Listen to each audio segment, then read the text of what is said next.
तो इसके लिए सबसे पहले कढ़ाई में हम डालेंगे 2 कप बेसन। यहाँ पर हमें कढ़ाई को धीमी आंच पर गर्म करना है। तेज आंच पर बेसन की भुनाई नहीं करेंगे, नहीं तो बेसन जल्दी से पक तो जाएगा लेकिन इसका स्वाद उतना अच्छे से निकल कर नहीं आएगा। तो 1 कप बेसन मैंने पहले डाला है, अब ये 1 कप बेसन और डाला है। आप किसी भी एक ही कप या कटोरी से सभी चीज़ें ले सकते हैं। तो इसे हम लगातार चलाते हुए भूनेंगे। पहले हम इसमें घी नहीं डालेंगे, पहले इसको हम थोड़ा-सा ड्राई रोस्ट करेंगे 2 मिनट के लिए, ताकि हमें एक अंदाज़ा लगे कि हमें इसमें कितना घी डालना है। नहीं तो अगर बहुत सी बार इसमें हम ज़्यादा घी भी डाल देते हैं, तो फिर वो भी बेसन की बर्फ़ी सही नहीं बनती है उससे। तो पहले फ़िलहाल इसको हम भूनेंगे, ड्राई रोस्ट करेंगे इस तरह से। लगभग 2 से 3 मिनट तक इस तरह से इसे भूनने के बाद हम इसके बीच में इस तरह से जगह बना लेंगे और फिर इसके अंदर हम डालेंगे देसी घी। यहाँ पर मैं देसी घी का इस्तेमाल कर रही हूँ, अगर आप चाहें तो वनस्पति घी भी यूज़ कर सकते हैं। तो अब 2 कप बेसन के लिए हमें इसमें 3/4 कप देसी घी डालना है और यहाँ पर अब हम घी को इस तरह से बेसन के साथ मिलाएंगे और आप देखेंगे कि बेसन घी को पहले अच्छे से अब्ज़ॉर्ब कर लेगा। तो एकदम अच्छे से इसे मिलाना है ताकि इसमें कोई गुठलियाँ ना बने।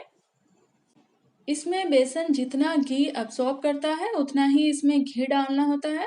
अगर आप इससे कम घी डालते हैं तब भी बर्फ़ी सही नहीं बनती है और अगर आप ज़्यादा घी डाल देते हैं तो फिर उसमें से घी निकलने लगता है, तो वो भी फिर एक अच्छा नहीं लगता है। तो चीज़ों की जो मेज़रमेंट है वो अगर एकदम परफ़ेक्ट रहेगी तो बनाने में परेशानी भी नहीं होगी और रेसिपी भी एकदम परफ़ेक्ट बनेगी। तो ये देखिए घी और बेसन अब अच्छे से मिल गए हैं और ये एक गाढ़ा पेस्ट की तरह दिख रहा है। तो अब हमें इसकी धीमी आंच पर अच्छे से भुनाई करनी है। तो पूरा टाइम हम गैस की फ्लेम को स्लो पर ही रखेंगे ताकि अच्छे से भुनाई हो इसकी और इस दौरान हमें इसे लगातार चलाते रहना है क्योंकि बेसन बहुत सी बार जल जाता है।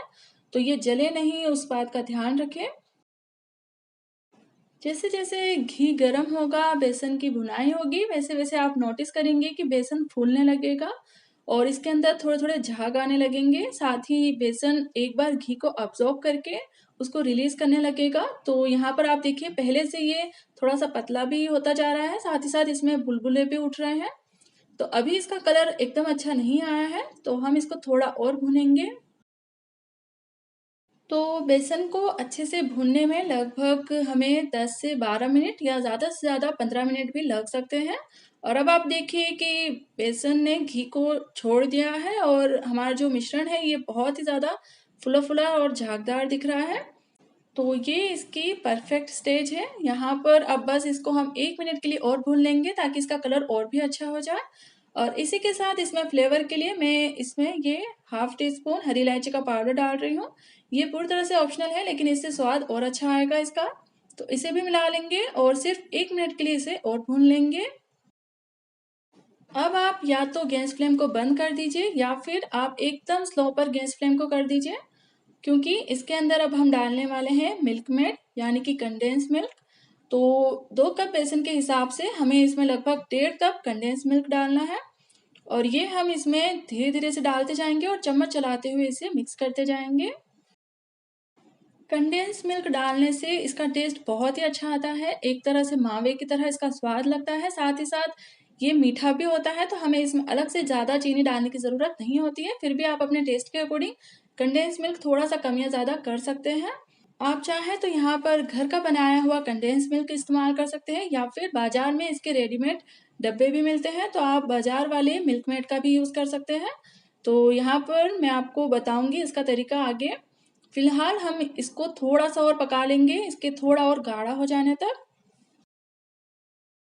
तो 2 से 3 मिनट के बाद जब ये इस तरीके से कढ़ाई को थोड़ा-थोड़ा छोड़ने लगे और अच्छे से ये गाढ़ा हो जाए, तब तक हम इसे कुक करेंगे धीमी आँच पर।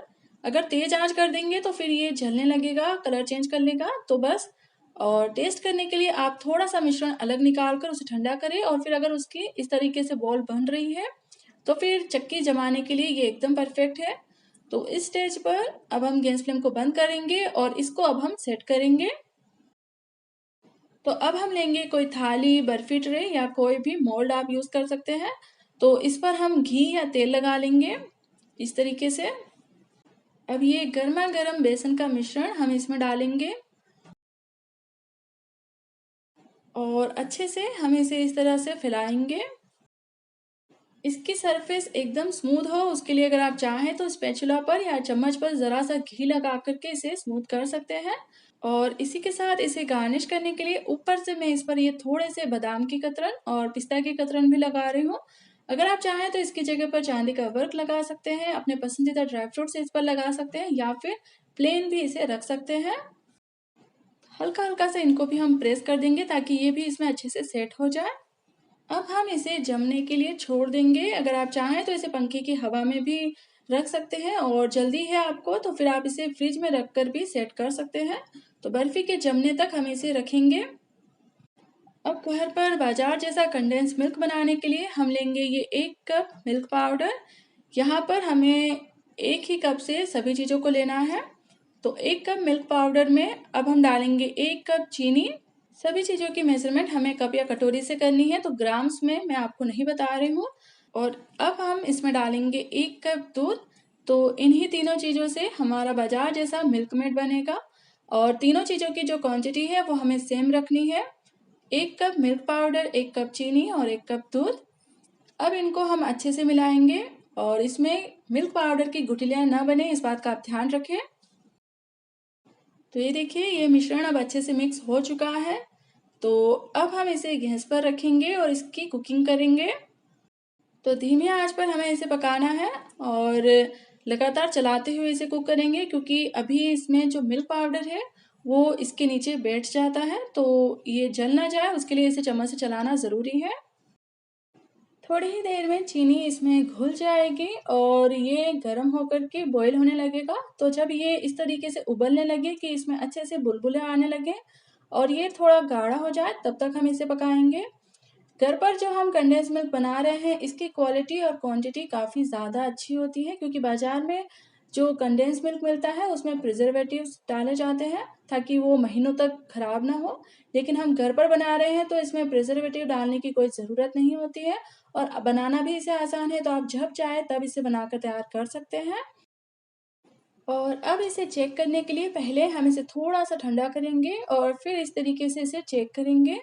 तो आप देखिए इसमें लगभग एक तार बन रहा है और जैसे-जैसे ये ठंडा होगा वैसे-वैसे और भी ज़्यादा गाढ़ा होता जाएगा। तो बस अब हम इसकी गैस फ्लेम को बंद कर देंगे और इसे हमें पहले ठंडा करना है और इसके लिए हम इसे लगातार चलाते हुए ठंडा करेंगे, नहीं तो इसके ऊपर मलाई जम जाएगी और फिर इसका टेक्सचर थोड़ा चेंज हो जाएगा।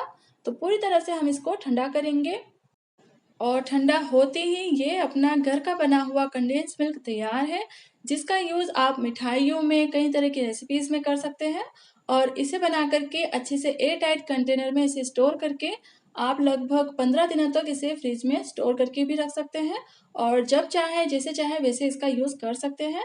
इससे सभी चीज़ों का स्वाद काफ़ी ज़्यादा बढ़ जाता है और आप देखिए इसकी कंसिस्टेंसी एकदम बाज़ार जैसी हो गई है। तो ये अपना बाजार जैसा कंडेंस मिल्क घर पर ही बन कर के तैयार है। इधर हमारी बेसन चक्की भी अच्छे से सेट हो गई है।